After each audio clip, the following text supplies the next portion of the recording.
vie, je suis enseignante, alors j'ai pas l'habitude de parler devant des gens qui m'écoutent.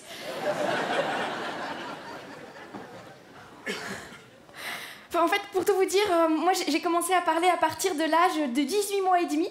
Et depuis ce jour-là, personne ne m'écoute. Voilà, c'est... Bon, alors, du coup, vous vous demandez sûrement ce que je fais là, sur scène. Et je comprends, hein, franchement, moi aussi. Donc moi, à la base, je devais pas du tout être ici. En fait, moi, j'étais professeure d'histoire de l'art. En CAP, soudeur, bétonneur, option foot. Oui, non, mais alors attention, c'est pas du tout ce qu'on s'imagine. Hein. Enfin, bon, c'est vrai qu'en CAP, il y a beaucoup d'élèves difficiles et il y en a beaucoup qui sont en échec. Mais alors, franchement, c'est pas du tout parce qu'ils s'en foutent ou parce qu'ils travaillent pas. Non, faut arrêter de dire ça, non, c'est juste parce qu'ils sont excessivement cons. Oui, alors souvent, on dit comme ça que le cadre familial est en cause et là, par contre, je suis d'accord. Non, c'est vrai que malheureusement, très souvent, les parents aussi sont excessivement cons.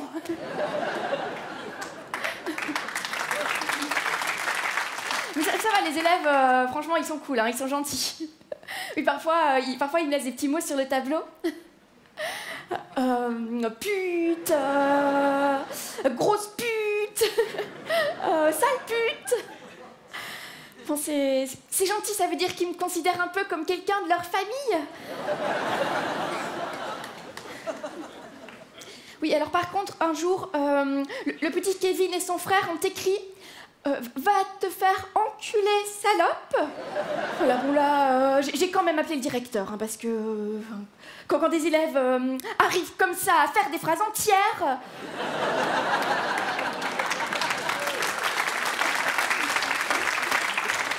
Oui, ils doivent absolument quitter l'option foot.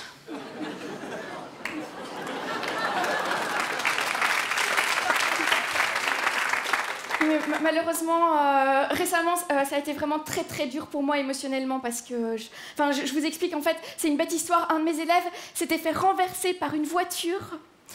Alors du coup, on m'a retiré le permis.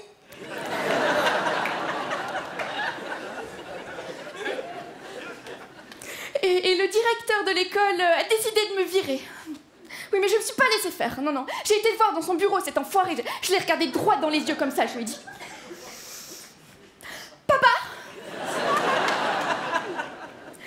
tu me vires, d'accord, mais je m'en fous, j'irai donner cours ailleurs. Il a dit que plus personne ne serait assez con pour me payer pour m'écouter parler.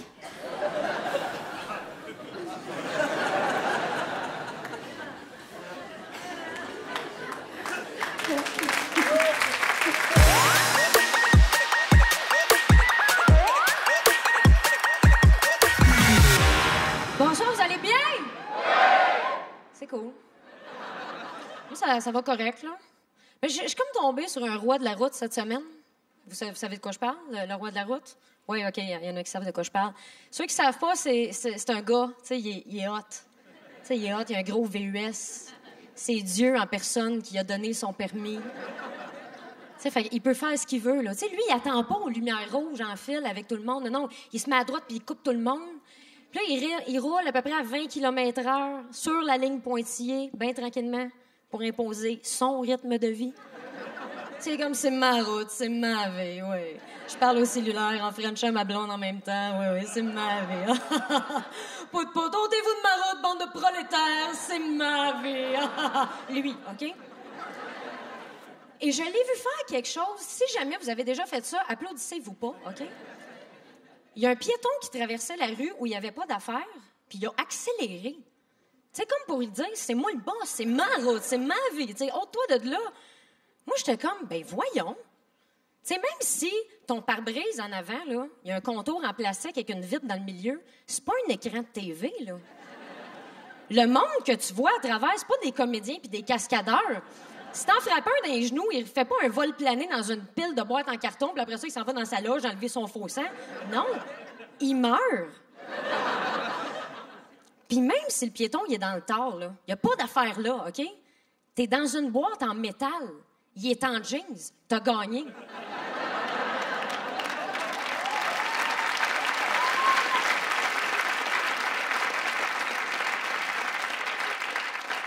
En fait, je pense que je comprends pas le combat entre les automobilistes et les piétons. Parce qu'à la base, un automobiliste, c'est un piéton dans un auto. Il me semble là-dessus, tout le monde est égal, tu sais. Et moi, j'ai fait un sondage dans mon entourage, là, et c'est surprenant, OK? Peu importe ta classe sociale, que tu sois en auto ou à pied, 100 des répondants n'aiment pas ça recevoir un pick-up dans les rotules. Ça surprend, hein, quand même, comme résultat.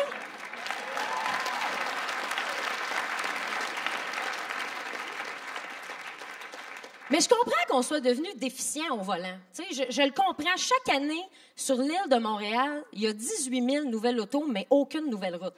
Chaque année. Fait que dans le fond, Montréal, c'est comme un obèse qui mange tout le temps, puis qui refuse de s'acheter des nouvelles culottes. Tu sais, à un moment donné, ça commence à être serré, là. Mais c'est fou, sérieusement. Le trafic commence à 2 heures de l'après-midi, finit juste jamais. Moi, je pensais qu'il y avait du trafic le matin. Non, c'est des restants de la veille. Tu fais juste toujours le même trafic. Et là, à cause de ça, le gouvernement essaye de nous convaincre de prendre plus les transports en commun puis de délaisser notre auto, tu sais. Je veux bien prendre le transport en commun, là. Mais le métro de Montréal, il est tout le temps brisé. Il date de 1967. Il brise tout le temps à l'heure de pointe. Et là, qu'est-ce que ça fait dans ce temps-là? Il y a à peu près 40 000 personnes sur le quai. Il y a 12 trains qui passent. Quand tu réussis à rentrer comme ça, en te faufilant de côté, les portes te ferment d'en face. Là, t'as un aisselle sur la tête. C'est parce que je commence cette année, moi, de sentir le monde qui revient de travailler, qu'on dirait qu'il se parfume à sauce ranch, là. C'est dégueulasse. C'est quoi ton désodorisant? Clubhouse?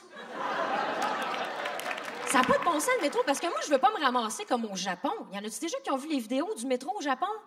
C'est fou, hein? Il y a tellement de Japonais dans le métro. Il y a des gens qui sont payés. Ils ont un uniforme, ils ont un salaire, OK? Et eux autres, leur job, c'est de circuler comme ça, prendre un élan, puis compacter les Japonais jusqu'à temps que ça rentre. Ça fait comme un gros Japonais en forme de rectangle, dans le fond, là. C'est comme un pain de Japonais. Tu pourrais t'en couper une tranche, OK? Tu pourrais. Et moi, ce qui me dépasse avec la quantité de Japonais qu'il y a là, c'est que je me dis, à un moment donné, avec l'évolution, ils vont sûrement s'améliorer. Il va y avoir des changements dans leur physique. T'sais, moi, ça ne m'étonnerait pas que d'une couple d'années, les bébés japonais naissent avec 2 coches sur la tête. Comme ça, ils vont pouvoir s'emboîter comme des blocs Lego, tu sais. Sauf de la place, c'est le fun. Puis en même temps, ils n'ont plus besoin de faire de covoiturage, ils vont pouvoir faire du comarchage. Tu sais, ils arrivent chez l'autre, c'est comme, viens-tu travailler? Oui, embarque. Pratique.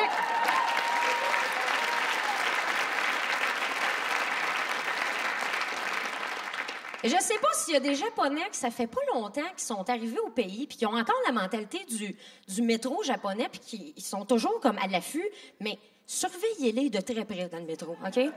C'est des machines. L'autre jour, je rentre dans un wagon puis il y a un banc de libre, tu sais. Fait que j'entends la procédure de m'asseoir, tu sais. Vous savez comment ça marche? On plie les genoux comme ça, on les fléchit. Et là, quand je suis comme ça, il y a un Japonais qui se faufile en arrière de moi puis il me vole ma place. Mais moi, je le vois pas, fait que je continue ma manœuvre, tu sais. Puis je m'assois sur le Japonais. Là, il y a comme un petit malaise de 3-4 secondes, tu sais. Le malaise de... je suis assis sur quelqu'un, moi, là, tu sais. Fait que je me lève, tu sais, puis je le dévisage violemment, avec des yeux qui tuent, tu sais. Puis lui, il fuit le regard un peu. Là, j'essaie de le pogner. Je suis comme, hey, c'était mon banc, ça? Là, il se lève, il est comme, excusez-moi, pardon. Mais oui, mais à quoi tu t'attendais? Me semble, moi, quand je vois quelqu'un de même en avant d'un siège, je me dis pas, mais cette place est libre. Tu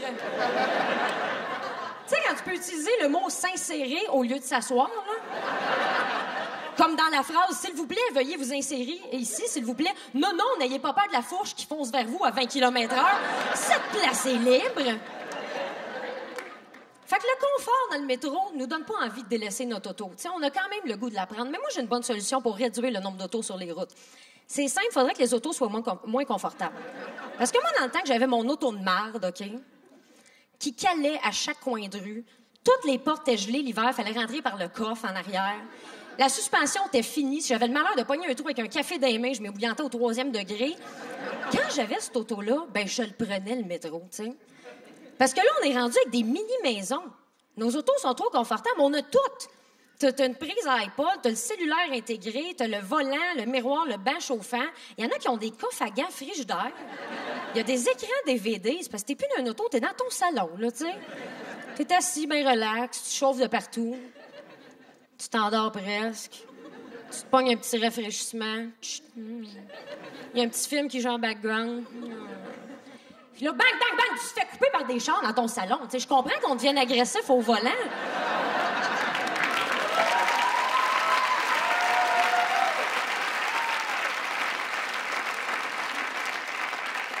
Je pense que la solution, ça serait vraiment de rendre les autos vraiment pas confortables. Là. Dangereuses, même. Tu sais, des bancs en bois. Pas fini, là. Tu sais, la menace de l'écharpe dans le cul plane, OK? Break pas sec, mettons, là. Des pneus de bicycle 10 vitesses, ça de large, aucune traction, OK? Un volant avec des pics dessus. Qui attend juste que ta face arrive à grande vitesse pour te transpercer le crâne de même. Pas de chauffage, pas de toit, puis surtout pas de coussin gonflable. S'il y en a, faudrait qu'ils poignent en feu, mettons, quand ils se déploient. Ça serait... Parce que ça, les coussins gonflables, c'est dangereux. Ils sont rendus à combien? Peut-être 8 par auto, je pense. C'est parce que là, un moment donné, il n'y a plus personne qui a peur de pogner d'accident. Tout le monde est comme, ben là, c'est pas grave, là, si je pogne un accident, les coussins gonflables vont être là pour me sauver, l'assurance va payer. Ben oui, mais ça reste des coussins gonflables, là. Quand tu rentres dans un poteau à 100 km/h, c'est pas un médecin avec des sacs à transfusion qui sort du volant, là. C'est des sacs de fumée qui disloquent la mâchoire, tu sais. Fait que on n'est pas assez sécuritaire. Faudrait peut-être ramener une mode des années 70. Tu sais, la mode, je traîne mes enfants dans la boîte de mon pick-up, là. Les gens faisaient attention dans ce temps-là. Il y avait des enfants en liberté dans la boîte du pick-up. C'est comme le collant bébé à bord, mais en plus percutant, tu sais. En fait, là, je pense que pour nous rendre sécuritaires, il faudrait toujours que chaque être humain ait un enfant avec lui pour sa propre sécurité. Tu sais, mettons, ça fait 3 fois que tu essaies d'allumer ton barbecue. Tu n'as pas fermé le gaz encore. Tu t'enlignes pour une 4e. Pose-toi la question, le ferais-tu avec un enfant dans tes bras? Tu t'en vas couper des branches d'arbres en plein orage, tu accotes ton échelle directement sur un fil électrique. Pose-toi la question, tu sais, le ferais-tu avec un enfant dans tes bras? Tu t'apprêtes à coucher avec une prostituée que tu ignores le nom sans aucune protection. Le ferais-tu avec un enfant dans tes bras, tu sais? Merci, bonne soirée.